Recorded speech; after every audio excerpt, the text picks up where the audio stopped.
Hello and welcome to the Gooner. All back again with you guys for another episode of what is the trophy-winning Raw Reaction Show. Good morning to everybody joining us around the world and live. Thank you, as always, for making this a part of your morning routines. And I feel energized. I feel like a recharged Duracell battery is what I feel like. Because I don't know about you, but pre-season kind of filled me up with a little bit of trepidation, a little bit of apprehension, uncertainty. There was that loss against Man United. There was that draw with Nuremberg and, of course, Monaco on Wednesday as well. And I just needed something. I needed something to grab because we've seen rotation, we've seen change, we've seen the switching of lineups and different positions. And I just needed to see when the best team that's available is played, how do they stack up against the treble winners? And I'll tell you what, they stack up pretty darn well because we lifted the trophy. But good morning to all of you in and afternoon and, of course, lunchtime and evening, wherever you happen to be in the world. Thank you for joining us. As always, it is very much appreciated. Good morning in the chat box to those joining us. I think StreamYard has sadly had a little bit of a culling again, it seems. Let me see if YouTube, I can scroll up. No, I don't think so. That's sad. But Marcus, good morning to you. To Errol, to Matt G, good morning. To Louis, good morning. To Horace, good morning. To Tony, to Temi, to Mr. E. Good morning to Mark, who says 11 years ago today we signed Santi Cazorla. My favorite Arsenal player. Lovely stuff. Carl, good morning to you. To Gooner Mick, Ponaru, Temi, NSW, Blackshine, Tom. We've got Paul, Stephen, Martin, Carl. Thank you, everybody, joining us in the chat box. It is very much appreciated. It's going to be a slightly shorter show. I am in the office. It is a Monday, which there's always a good chance I'm going to be in the office. And today I am. So I've got to catch a train. So do bear with the quick stop tour through all of yesterday's highlights. And hopefully I'll be around at some point tomorrow to go into more detail. Plus, of course, all the latest transfer news as well. But we kick off with Arsenal, of course, winning the Community Shield in a 1-1 draw against Manchester City with a very late equaliser from Leandro Trossard. Brilliant stuff from him. Absolutely fan-dabby-dozy. Brilliant from Leandro Trossard. We'll come on to him a little bit. Overall, the performance I thought was competitive. I thought we stayed in the game for as long as we could. Not even as long as we could. I felt there were spells that we dominated the ball. I felt that a draw was a fair result. I felt as though if we'd have lost this game 1-0, it would not have been a fair reflection upon the performance of both teams matched up against one another. It was a very even contest, which is what we want to see when coming up against Man City. The interesting part of the starting lineup, I think, for everybody was that Kai Havertz started the game at centre forward. And he had two very key chances in the game. The first one, of course, was from Ben White, who kind of played a cutback pass to Havertz. Managed to get it was behind Havertz. It was a difficult chance to take, but he span, got a foot on it for the shot, and then forced Ortega into a save, which obviously created his chance for a follow-up. Sadly, couldn't go in. The second opportunity as well, I think it was Bukayo Saka this time on the right-hand side, played it into Havertz. What was probably, besides the goal, Arsenal's best chance of the game, other than Bukayo Saka's chance in the second half as well. And yeah, look, I think it was an overall good performance. I think people are focusing very much on the chances he missed, which I get. You know, he's playing centre forward. The aim is to score goals. I get that. But, you know, I really thought that the physical nature of what Havertz brought to the team, standing players up, the long ball that we could go to. You know, teams have played this long ball system against us to great success. And we've never really had the ability to have much of an outlet at times because we've lacked that physical tool forward. And I don't think Havertz I would describe as a massively physical player. But what I would say is that he does give you more aerial presence. He does give you more of a target.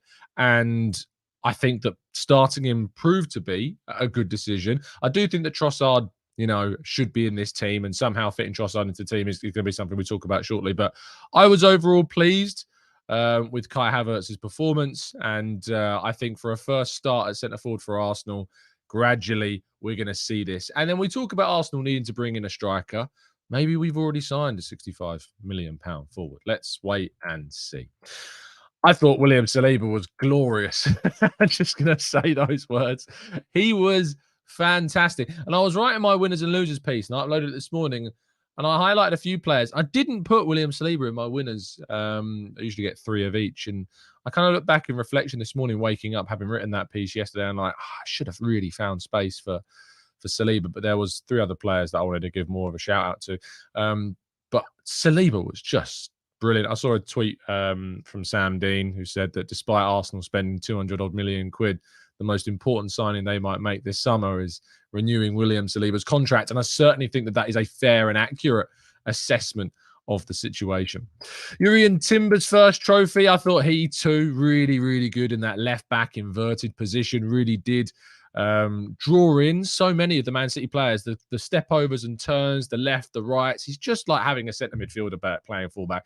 He is gloriously technical, and I thought was probably a stand-up player. And, you know, when he came off for Tierney, all of a sudden, within seconds, we'd conceded. And Tierney was a big part of the reason why we did. Now, I don't want to go in too hard on Tierney because, of course, you know, it would be unfair. But I just felt like that we lacked a little bit of that control when Timber left the field. But we still managed to keep the ball in the final third and create the chance to win the goal. But Timber overall starts at left back. Zinchenko's got a hell of a job on his hands to try and get back into this team. And that is a brilliant place to be. I've said, and I will continue to say it because I'm a smug, arrogant man, but this guy, signing of the summer, called it ages ago. Ben White, standout display for the day, without a doubt. If you're listening on audio platforms, hop over to YouTube 6 or so minutes in just to see this picture, if you've not seen it already, of him smiling at Jack Grealish, who had a very personal battle with throughout the game. But White in the first half, that run in behind Akanji to set up Havertz, the crosses, the constant threat down the right. He is a fullback now. He is a right back now. Ben White has turned his game into that of a completely different player since arriving, and of course at the start of last season, and has just been so good and knowledgeable in the position that he occupies. He knows when to make those runs. He knows when to hold. He knows when to jockey. And yes, sometimes he's going to get done because the Premier League's full of some very, very good wingers, and that is going to happen. But Ben White, really stand out. Really, really, really good from him. And Lewis, glorious is the word of the day. Glorious is the word of the day, without a shadow of a doubt. I'm excited. I can't help it. I'm buzzing. I woke up and I'm just a little bit peppy. I'm just happy. Start this man, Leandro Trossard getting up with the goal. Yes, it was fortuitous. Yes, it was a deflection. But I don't care. I don't care one bit because it was a brilliant, brilliant piece of composure to cut inside. As soon as he came on, we had that energy, we had that spice again in the team, and we just need to find a way of starting him. I would personally start him over Martinelli on the first game of the season next week against this week actually against Nottingham Forest.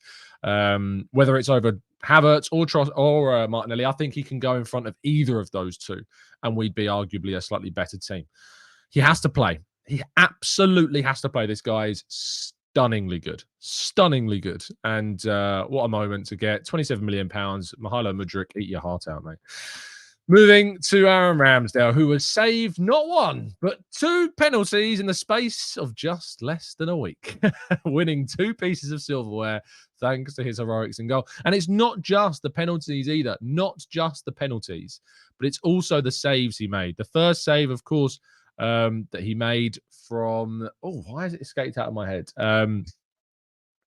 The stop from Foden when they were through 1-on-1, and Alvarez played it into Foden, who had a quick shot. How he manages to get a foot to kind of angle it round the goal, I don't know. I don't know how he does it, but he does it. And then, of course, from the following resulting corner, Rodri's header near post, fantastic reaction save as well. Really, really good from Aaron Ramsdale. And, of course, then to save the penalty. It wasn't a very good penalty from Rodri, mind, who, you know, if there is one player that can befall misfortune, it is Rodri. I really can't stand him. I love him as a footballer. I would love him at Arsenal, but as a person, my goodness, I can't stand that guy. So Ramsdale getting a big save in a really crux moment. You know, David Raya on the horizon. We're going to have some competition in that position. It was really key that he did that, and heroics on the day. Absolutely stunning. And lastly, a word for the manager who went with the lineup, who has coached and cultivated this team, has turned this side from somebody that was languishing in 11th place in the table, taking them to a title race last season, more silverware. And I know that we say silverware in quotation marks, if you like, and I don't want to get too overexcited. But just, I can't say enough about Mikel Arteta. I can't say enough of how he's quietened and nearly eradicated. You're not going to get rid of all of them. Some of them are very noisy. But to the point where he's nearly mudded and got rid of the majority of his critics. He's just done a brilliant, brilliant job. I love his passion. I love his drive. I love his principles. I love everything that he stands for regarding Arsenal. And I'm really, really happy to see him lift another piece of gold there in his mouth. The medal looking very nice indeed. Get yourself a gold medal in internet protection with NordVPN. NordVPN can, of course, bring you all of everything you need in the world of VPNs. It gives you a fantastic service regarding, of course, everything to do with VPNs, including, protection online, trackers, getting rid of those pesky peeping top bowlies away from the transfer targets that you would like to look at. And not only that, but of course, it gives you the ability to change your geolocation on your tablet, your phone, your laptop, whatever technical device that you would like to use NordVPN for. But to get a gold medal standard, all you need to go is to nordvpn.com/Gooner to get your significant discount off a 1 or 2 year plan. Can you say any better than that? No, you can't. You certainly cannot. Anyway, let's move to part 2 for a very brief Q&A section right after this.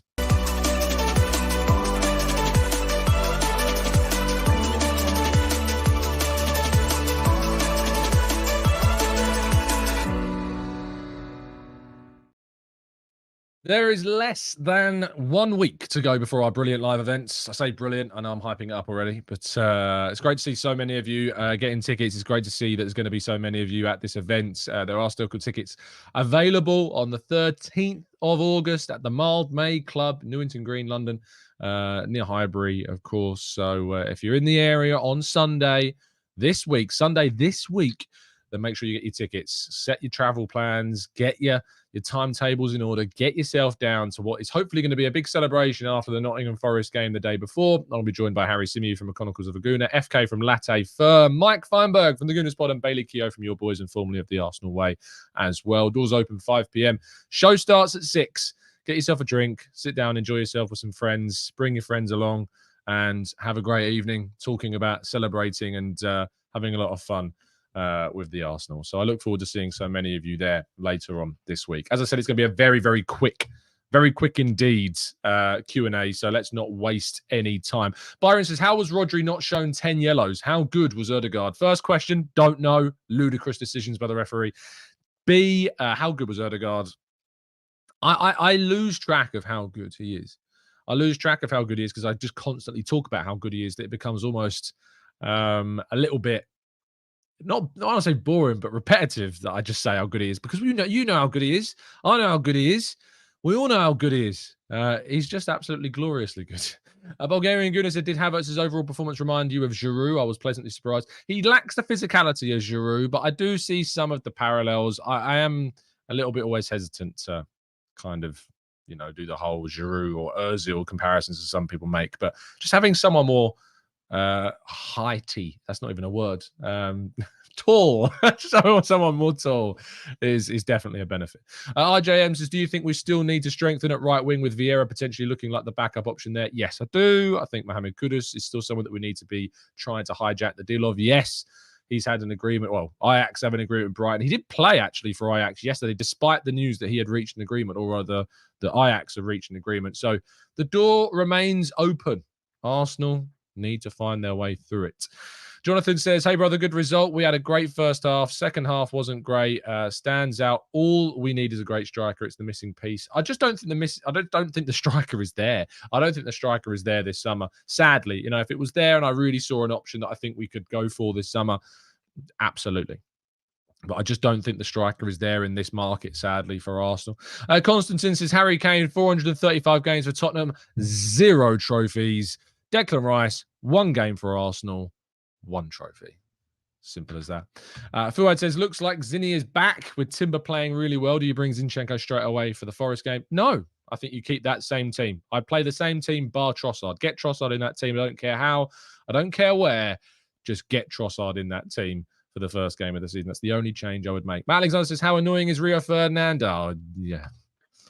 Just jealous, mate. Just jealous. I remember seeing a video of him celebrating rather hard in a Community Shield game. So, You can't have it all. People's memories are very, very short of their own actions. Ben says, do you feel the back four of Timber, Gabby, Saliba, White could be the best back four in the Prem? Let's wait and see. It's very early to start making those claims. Let's wait and see. Rich says, Tom, with Ramsdale playing so well and Balogun not being given a chance, does it not make more sense to send Raya funds to Kudus? Again, I've said this before. It is not predicated on one over the other. Arsenal could sign Mohamed Kudus and Raya. If they don't sign both or one or the other, they are choosing not to do that. Okay, so it's not a case of we're spending money on Raya, so that means we can't spend money on Kudus. That's not the case. They could, if they wanted to, buy both. If they don't buy Kudus, it will be because they choose not to. So it's not to do with that. It's not a case of one or the other. So please don't get hung up on the idea of signing Raya, meaning that we can't sign Kudus. That's not the situation. Patrick says, do you think the club is planning to buy Tony in January? No, I've heard nothing to suggest that's the case. And I personally wouldn't do that either. Hard Pixel TV says, Tom, I still feel that we need a left-sided 8 and a backup centre-back to cover Saliba if he gets injured. I don't think we do need a right-sided centre-back. I think we've got plenty. In fact, I think we've got Saliba, White, Timber, Tommy can all play there. Holding, technically, still here.